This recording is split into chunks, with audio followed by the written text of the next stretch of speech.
आज का क्या होगा, फिक्र मुझे ये नहीं कि परिवर्तन के आगाज का क्या होगा, कि फिक्र मुझे ये नहीं कि ताज का क्या होगा, फिक्र मुझे ये नहीं कि परिवर्तन के आगाज का क्या होगा। अगर चेतोगी नहीं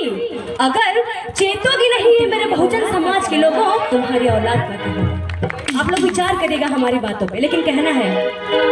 और हमारे संविधान के निर्माणकर्ता बोधिसत्व डॉक्टर भीमराव अम्बेडकर बाबा साहब जी, आरक्षण के जनक छत्रपति साहू जी, माता सावित्रीबाई फुले जी के चरणों में, और हमारे इस बहुजन समाज में मैं मिशन गायिका निशा नैना, जिला गाजीपुर की धरती से आप लोग की बेटी, आप लोग की बहन, आप लोग के बीच में है। और यहाँ पे उपस्थित सभी लोगों को मैं तहे दिल से नमो बुद्धाय सादर जय भीम करती हूँ।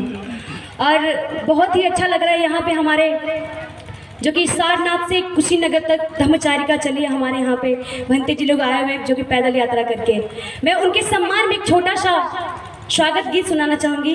साधु साधु, बहुत अच्छी बात।